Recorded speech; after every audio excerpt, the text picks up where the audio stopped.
तो कैसे हैं आप लोग। तो आज हम पढ़ेंगे वर्ग और वर्गमूल कक्षा 8 क्लास 8वीं का प्रश्नावली 5.1। ठीक है, तो 7 तक क्वेश्चन हम कर चुके हैं, 8वां पे चलते हैं। ठीक है, तो देखो 8वां क्वेश्चन क्या है, निम्नलिखित प्रतिरूप का प्रक्षेपण करके छूटी हुई संख्याओं को ज्ञात करें। मतलब इन तीनों के देख के और इस बॉक्स में मतलब खाली स्थान है तो खाली स्थान को हम बॉक्स बना दिए। इस बॉक्स में क्या भराएगा वो डालना है। ठीक है, तो देखते हैं ट्रिक कौन सा बनना, मतलब कैसे यहाँ पे भरेंगे तो वो सोचते हैं। तो देखो यहाँ 1 का वर्ग है जोड़ 2 का वर्ग है जोड़ 2 का वर्ग है बराबर आएगा 2 के वर्ग को। ठीक है, 2 का वर्ग है जोड़ 3 का वर्ग है जोड़ 6 का वर्ग है बराबर आएगा 7 के वर्ग के। ठीक है, 3 का वर्ग है 4 का वर्ग है और दोनों को जोड़ दिए और इसमें जोड़ दिए 12 का वर्ग तो आएगा हमको 13 का वर्ग। ठीक है, 4 का वर्ग जोड़ दिए और यहाँ पे क्या डाले और यहाँ पे क्या डाले, जिससे जोड़ने पर 21 का वर्ग आएगा। ठीक है, तो देखो इसमें ट्रिक क्या है, इसमें सब के पावर में 2 है। ठीक है, मतलब वर्ग है तो पावर 2 ये ना है। ठीक है, तो पावर 2 है। तो देखो इसमें ट्रिक क्या लगता है, 1 को 2 से गुना करो तो कितने आएगा 2। 1 को अगर 2 से गुना करेंगे तो 2, तो 2 के पावर 2, तो 2 के पावर 2 है ना, तो यहाँ भी 2 के पावर 2 आएगा। ठीक है, क्वेश्चन 3 के पावर 2 है। ठीक है, तो देखो 1 को 2 से गुना करो, नीचे वाला ये नीचे वाला का गुना करो तो 1 दूना 2, 2 के पावर 2। ठीक है, और इससे 1 जोड़ दो और पावर 2 कर दो, तो देखो 2 के पावर 2 है तो 3 के पावर 2 है। यहाँ देखो इसको और इसको गुना करेंगे कितना आएगा 2 तिया 6, 6 है तो 6 में 1 और जोड़ दो कितना है 7 के पावर 2। ठीक है, यहाँ देखो 3 चौका 12, 12 के पावर 2, 12 में 1 जोड़ दो 13, 13 के पावर 2। ठीक है, अब यहाँ देखो 4 के पावर लगातार है ना, 1 है तो 2 है, 2 है तो 3 है, 3 है तो 4 है ना। देखो यहाँ पर अगर 21 है तो यहाँ पे कितना होगा, ऐसे एक कम, इससे एक कम होगा ना। यहाँ पर 13 है तो यहाँ पे कितने है 12 के पावर, यहाँ पर 7 के पावर 2 है तो यहाँ पे 6 के पावर 2, यहाँ पर 3 के पावर 2 है तो यहाँ पर 2 के पावर 2, तो 21 के पावर 2 है तो यहाँ पे कितना आएगा 20 के पावर 2। ठीक है, यहाँ पे 21 के पावर 2 है तो यहाँ पे क्या आएगा 20 के पावर 2। अरे जैसे 13 के पावर 2 यहाँ पे था तो यहाँ पे क्या लिखा हुआ था 12 के पावर 2, यहाँ पे 7 के पावर 2 है तो यहाँ पे 6 के पावर 2, यहाँ पे 3 के पावर 2 है तो यहाँ पे 2 के पावर, मतलब एक कम है तो 21 के पावर 2 है तो यहाँ पे कितना आएगा 20 के पावर 2। अब देखो ये दोनों का गुना किए हैं तो ई वाला आ गया, ये दोनों को गुना किए हैं तो ई वाला आ गया, ये दोनों को गुना किए तो ई वाला आ गया। तो वैसे ही ये दोनों को गुना करेंगे तो ई वाला आ जाएगा। तो 4 है, 4 में कितने से गुना करेंगे 20 आ जाए तो 4 पंचे 20, तो यहाँ 4 के पावर 2 है तो यहाँ 5 के पावर 2, तो देखो 4 के पावर 2 5 के पावर 2, तो 4 पंचे 20 के पावर 2, में 1 जोड़ दो 21 के पावर 2, 10 बन गया। अब यहाँ देखो ये दोनों को गुना करो कहते हैं 5 छक 30, तो 30 के पावर 2, समझ आया। अब देखो यहाँ पे देखो 30 और 1 जोड़ दिए तो 31 के पावर 2 हो गया। यहाँ देखो 7 6 के पावर 2 और 7 के पावर 2, तो यहाँ पे क्या आएगा 42 के पावर 2, गुना करके आएगा ना, दोनों को नीचे वाला को गुना करें तो 6 7 42, और यहाँ पे क्या आएगा तो इससे 1 ज्यादा मतलब 43 के पावर 2। ठीक है, यहाँ पे 42 के पावर 2, यहाँ पे 43 के पावर 2। एक बार फिर से देख लो कि 1 के पावर 2 जोड़ 2 के पावर 2 जोड़ 2 के पावर 2 बराबर 3 के पावर 2। तो इसका मतलब ये है कि इन दोनों को गुना करेंगे और इन दोनों को गुना करेंगे तो कितना आएगा 2 के पावर 2, तो इसमें 1 जोड़ के 1 का पावर 2 कर देंगे, ये बराबर आ जाएगा। जैसे 2 के पावर 2 जोड़ 3 के पावर 2 जोड़ 6 के पावर 2 बराबर 7 के पावर 2। तो इसको समझेंगे कैसे, 2 को अगर 3 से गुना किए तो 2 तिया 6 और 6 में 1 जोड़ देंगे तो 7 के पावर 2, ऐसे समझेंगे। ठीक है, उसी तरह देखो 4 के और 5 के पावर, तो 4 के पावर 2 5 के पावर 2, तो यहाँ पे कितना आएगा दोनों को गुना करेंगे 4 के और 5 के तो कितना आ जाएगा 4 पंचे 20, तो 20 के पावर 2, तो यहाँ 20 है तो ये से 1 ज्यादा होगा, यहाँ पे 21 के पावर 2। यहाँ देखो 5 के पावर 2 जोड़ 6 के पावर 2, तो यहाँ पे कितना होगा तब दोनों को गुना करेंगे तो 5 6 30 के पावर 2। आज चेक करेंगे कि सही लिखा है कि नहीं लिखा, तो यहाँ 30 होगा तो यहाँ कितना होगा 31 होगा, 31 के पावर 2 है, सही बन गया। ठीक है, यहाँ 6 के पावर 2 यहाँ पे 7 के पावर 2, तो यहाँ पे कितनी होगा गुना हो क्या आपका पावर 2 होगा, तो 6 7 42 के पावर 2, 6 7 42 के पावर 2, यहाँ 42 है तो यहाँ 43 होगा तो 43 के पावर 2। यही 8वां क्वेश्चन था, बस खत्म हो गया। अगर इसको नोट करना है तो नोट करो और उसके बाद हम अपने 9वां क्वेश्चन पे चलते हैं। ठीक है, नोट कर लो, तो नोट करना है तो नोट कर लो, 9वां क्वेश्चन पे चलते हैं। ठीक है, वीडियो रोको और नोट कर लो। तो देखो अगला क्वेश्चन है हमारा 10। 9वां समझ में आ गया होगा, 10वां पे चलते हैं। देखो 10वां क्वेश्चन क्या है, विषम संख्याओं के क्रमिक घटाव की क्रिया द्वारा, मतलब विषम संख्या के क्रमिक मतलब लगातार, विषम संख्या के क्रमिक घटाव मतलब लगातार घटाव की क्रिया मतलब विधि द्वारा निम्नलिखित संख्याओं की जांच करेगी। कौन सी संख्या? पूर्णवर्ग संख्या। मतलब विषम संख्या के लगातार घटा के चेक करिए कि विषम संख्या पूर्णवर्ग संख्या है कि नहीं। ठीक है, जैसे मान के चलो कि हमको पहले पता होना चाहिए कि विषम संख्या कौन होता है। विषम संख्या कौन होता है? 1 होता है, 3 होता है, 5 होता है, 7, जो 2 से न कटे, 2 से न कटे। तो 15, 17, 19, 21, 23, 25, 27, 29, 31, 33, 35, 37, 39, ये सब होता है। क्या होता है? ये सब विषम संख्या होता है। क्या होता है? विषम संख्या। मतलब जो वैसी संख्या जो 2 से न कटे उसे विषम संख्या कहते हैं। ठीक है, तो विषम संख्या पता हो गया। क्या हो गया? तो बताना है कि विषम संख्या अगर लगातार मतलब 1 से स्टार्ट किया जहां तक चलते गए, इसमें से विषम संख्या घटाते गए। अगर विषम संख्या घटाते घटाते कहीं पे ऐसा होगा कि जो हम घटाने वाला होगा वो 0 आ जाएगा, तो ये पूर्णवर्ग संख्या होगा। अगर 0 नहीं आया तो पूर्णवर्ग संख्या नहीं होगा। चेक करके देखते थे। देखो 81 है ना, तो पहला विषम संख्या कौन होता है? 1 घटा दिए, कितने आ गया? 80, तब 80 है। दूसरा विषम संख्या कौन होता है? 3। लगातार विषम संख्या घटाना था, 3 घटा दिए तो कितने हो गया? 77, 77 हुआ ना। 3 घटा दिए, 3 के बाद 5 चेक करेंगे, तो 5 कितने में से घटाएंगे? 77 में से। 77 में से 5 गया था 72। अब 72 में से फिर कितने घटाएंगे? 5 के बाद 3, 3 के बाद 5, 5 के बाद 7, तो 7 घटाएंगे तो देखो 12 में से 7 गया तो 9, आई हो गया 6, 69 होगा। 69 में से फिर अगला विषम संख्या घटा देंगे। 69 में से कितने घटाएंगे? 9, तो कितने आ जाएगा? 60। 60 में से फिर कितने घटाएंगे? 11, तो कितने आ जाएगा? 49। 49 में से कितने घटाएंगे? 11 है तो 13 घटाएंगे, तो 13 घटाएंगे तो 6 और 3 36। 36 में से कितने घटाएंगे? 36 में से 15, दिख रहा ना? हाँ, 36 में से 15 घटाएंगे तो कितने होगा? 6, 5, 6 में से 5 गया 1, 3 में से 2 1 गया तो 2, 21। 21 घटा 21 आ गया। अब 21 में से 15 के बाद कितने आता है? कहीं पे गड़बड़ हुआ। 81 में से 1 गया था 80, 80 में से 3 गया था 77, 77 में से 5 गया 72, 72 में से 7 गया था 12 में से 7 जाएगा तो 5 9 का। गलत हो गया, अरे गलती हो गया। ठीक है, घटाव में गलती। 69 हुआ, 69 सॉरी 12 में से 7 गया था 5, 65, 72 में से 7 जाएगा तो 65 ना बचेगा।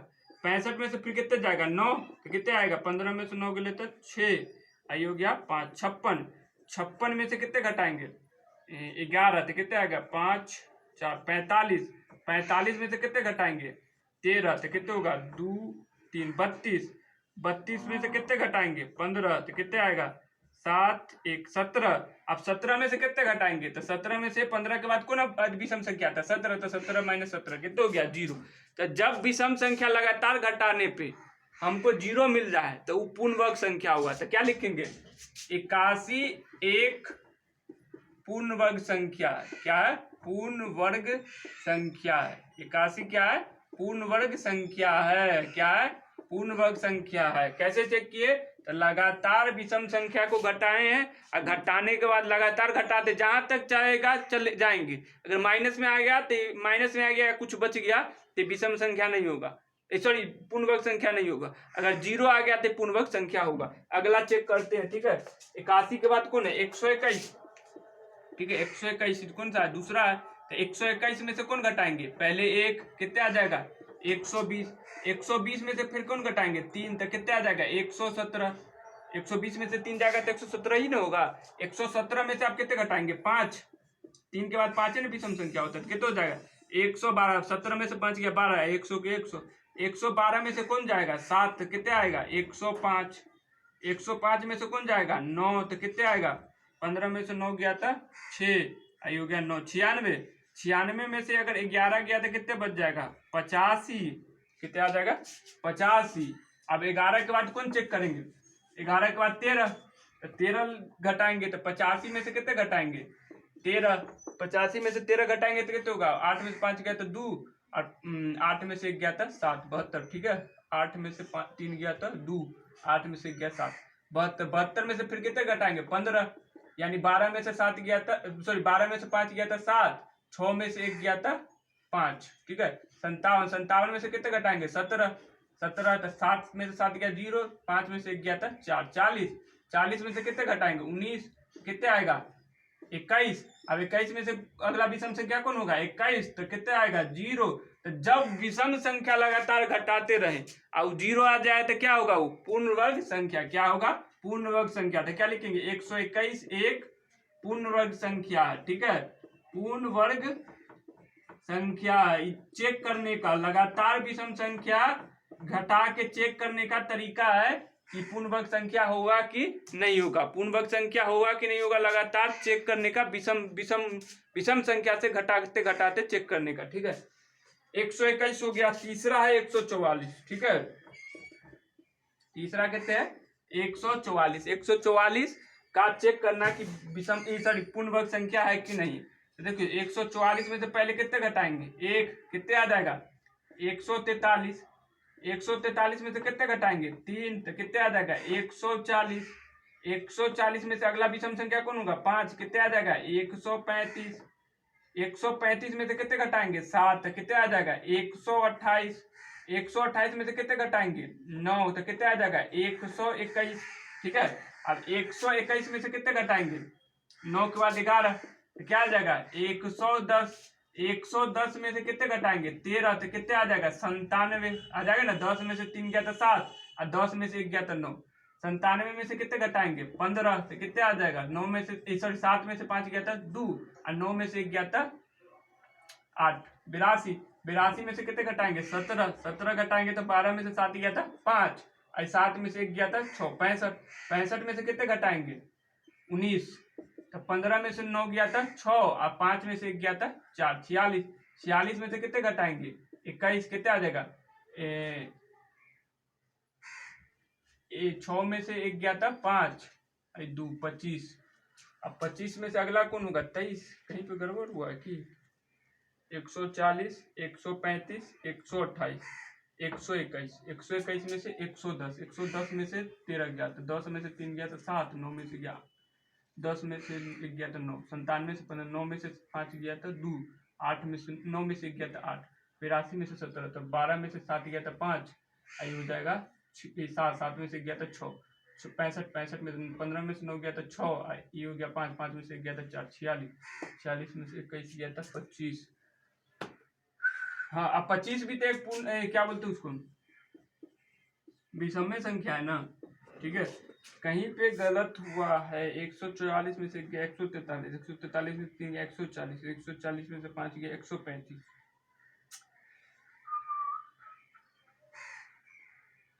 ठीक है। 128, 121, 110, 110 1 में से गया 0, 1 1, ठीक है। उसमें 13 गया, 10 में से 3 गया था 7, 10 में से 1 गया था 9, 97, 9 में 7 में से 5 गया था 2, 9 में से 1 गया था 8, 82, 12 में से 7 गया था 5 और 7 में से 1 गया था 6, 15 में से 9 गया था 6 और 5 में से 1 गया था 4, 6 में से 1 गया था 5, 4 में से 2 गया था 2, 6 में से अच्छा 1 3 5 7 9 11 13 15 17 19 21, 21 के बाद 23, ठीक है। अभी रुक जाओ इसको चेक करते थोड़ा, ठीक है। यहाँ पे थोड़ा दिक्कत हो रहा था 128 में से 9 घटा दिए थे तो 121 लिख देते जो होगा 119, ठीक है। तो यहाँ पे थोड़ा गड़बड़ हो गया था, तो यहाँ तक पहुँच जाएंगे। 140 में से 1 घटाएंगे 143, 143 में से 3 घटाएंगे 140, 140 में से 5 जाएगा 135, 135 में से 7 जाएगा 128, 128 में से 9 जाएगा 119, 119 में से 11 जाएगा 108, 108 में से 13 जाएगा 95, 95 से 15 जाएगा 80, 80 में 17 जाएगा 63, 63 में 19 जाएगा तो 44, 44 में कैसे जाएगा 23 और 23 में 21 के बाद विषम संख्या कौन होता है 21, 21 में सॉरी 21 के बाद विषम संख्या कौन होता है 23, 23 में से 23 जाएगा 0। तो जब विषम लगातार विषम संख्या घटाने पर 0 आ जाएगा तो क्या लिखेंगे यह क्या 144 पूर्ण वर्ग संख्या है। 144 एक पूर्ण वर्ग संख्या कौन है पूर्ण वर्ग संख्या, ठीक है, पूर्ण वर्ग संख्या है, ठीक है। 144 क्या है? पूर्ण वर्ग संख्या। चेक करने का तरीका क्या है? लगातार विषम संख्याओं को किसी संख्या में से घटाए, तो अगर उसका घटाव अगर 0 आ जाएगा तो वो एक पूर्ण वर्ग संख्या होगा, घटाव 0 नहीं आएगा तो पूर्ण वर्ग संख्या नहीं होगा। तो वीडियो को रोक लो और इसको नोट करो, और उसके बाद अगला जो चौथा क्वेश्चन बचा है इसी का, उसको करवा के उसके बाद अगले क्वेश्चन पे चलते, ठीक है? तो वीडियो रोक लो, उसके बाद क्वेश्चन नोट करो। तो अगला क्वेश्चन है हमारा 36, ठीक है? चौथा हमारा 36, ठीक है? 36 है, ठीक है? 10 36, ठीक है? तो चेक करते 144 का, तो चेक 36 है, तो 36 में से पहले कितने घटाएंगे? 1, कितने आ जाएगा? 35। 35 में से कौन विषम संख्या घटाएंगे? 3, तो कितने आ जाएगा? 32। 32 में से कौन विषम संख्या घटाएंगे? 5, कितने हो जाएगा? 27। 32 में 5 जाएगा 27। 27 में से कौन घटाएंगे? तो 7, कितने आ जाएगा? 20। 20 में से कौन घटाएंगे? 9, तो कितने आ जाएगा? 11। 11 के बाद विषम संख्या कौन होता है? 11, तो कितने आ जाएगा? 11 में से 11 जाएगा तो 0, तो क्या लिखेंगे? 36 एक पूर्ण वर्ग संख्या, एक पूर्ण वर्ग संख्या। 36 क्या है? एक पूर्ण वर्ग संख्या है। 36 क्या है? एक पूर्ण वर्ग संख्या है, ठीक है? ये किस विधि से चेक करने का था? तो लगातार क्रमागत क्या, क्रमिक घटाव। कौन क्रमिक घटाव? तो विषम संख्याओं को घटाव से हमको मिलेगा, ठीक है? तो इसको नोट करो, उसके बाद आगे चलते हैं। वीडियो रोक करो, चौथा ही सिर्फ नोट करना है, ठीक है? तो जो नोट करना है नोट करो, उसके बाद आगे चलते हैं। देखो हमारा क्वेश्चन है ये वाला, कौन सा? 11, ठीक है? कौन सा है? 11। तो 11वां क्वेश्चन क्या है? निम्नलिखित संख्याओं में से, मतलब जो नीचे लिखा है उस संख्याओं में से किन किन संख्या का वर्ग विषम संख्या होगा? विषम संख्या जो 2 से नहीं कटे, और 2 से कौन नहीं कटता है? जिस संख्या के पीछे 0, 2, 4, 6, 8 नहीं रहे वो 2 से नहीं कटता, और जिसके पीछे 0, 2, 4, 6, 8 रहेगा वो 2 से कटेगा, ठीक है? तो देखो निम्नलिखित संख्याओं में से किन किन संख्याओं का वर्ग विषम संख्या होगा? विषम वर्ग का मतलब क्या है? उसी संख्या को उसी संख्या से, मतलब 531 को 531 से गुना कर देंगे तो क्या आ जाएगा? 531 का वर्ग आ जाएगा, ठीक है? तो 531 का वर्ग विषम संख्या होगा कि नहीं होगा? विषम संख्या मतलब जो 2 से कटेगा कि नहीं कटेगा? 5436 का वर्ग जो होगा विषम संख्या होगा कि नहीं होगा, वो भी चेक करना है। 3249 जो होगा विषम संख्या होगा कि सम संख्या होगा? उसका वर्ग, उसका सबका वर्ग विषम संख्या होगा कि सम संख्या? 82,004 जो होगा, 4 का वर्ग जो होगा, 82,004 का जो वर्ग होगा वो सम संख्या होगा कि विषम संख्या, ठीक है? तो देखो विषम संख्या मतलब किसी भी संख्या का वर्ग विषम होगा या सम होगा, उसको चेक करने का लास्ट वाला अंक को देखो। लास्ट में अंक कौन है? 1 है, 6 है, 9 है, 4 है, ठीक है? तो किसी संख्या के लास्ट में, अंत में, किसी संख्या के अंत में अगर विषम संख्या है तो उसका वर्ग विषम आएगा, अगर सम संख्या है तो उसका वर्ग सम आएगा। गौर से सुनो, किसी संख्या के अंत में, किसी संख्या का अंत, या ऐसे भी बोल सकते हो, किसी संख्या का अंतिम अंक अगर सम रहता है तो उसका वर्ग सम आता है, सम संख्या आता है। अगर किसी संख्या के अंत का अंक विषम है तो उसका वर्ग क्या आएगा? विषम आएगा। तो देखो अब विषम कैसे है? 531 को 531 से गुना करेंगे तो क्या आएगा? उसका वर्ग आएगा। तो एक वर्ग को पहले केकरा से केकरा गुना करना पड़ेगा? देखो 531 को 531 से गुना करेंगे तो 531 का वर्ग आएगा। तो 1 को 1 से गुना करेंगे 1, तो लास्ट में यहाँ भी जो जोड़ने के बाद आएगा, यहाँ भी 1 क्या आएगा ना, तो 1 आएगा, तो इसका वर्ग क्या होगा? विषम संख्या। तो क्या लिखेंगे? इसको लिखेंगे 531 का वर्ग विषम संख्या होगा। 531 का वर्ग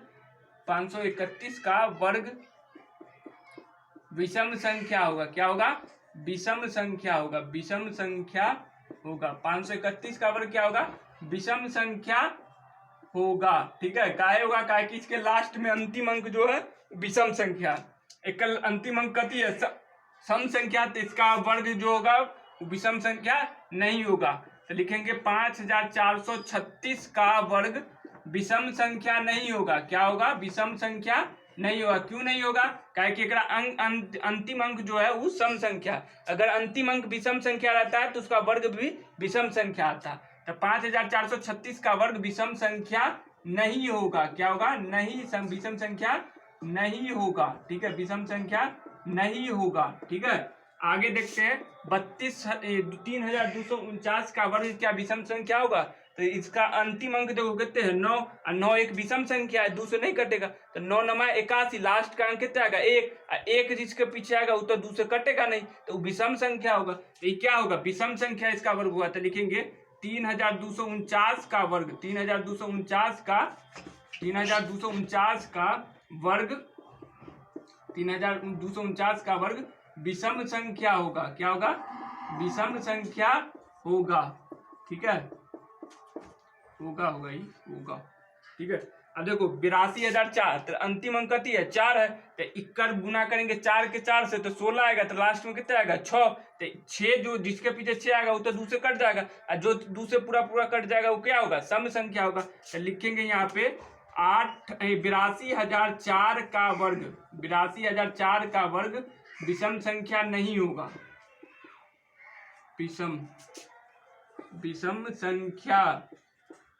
विषम संख्या नहीं होगा। क्या होगा, नहीं होगा।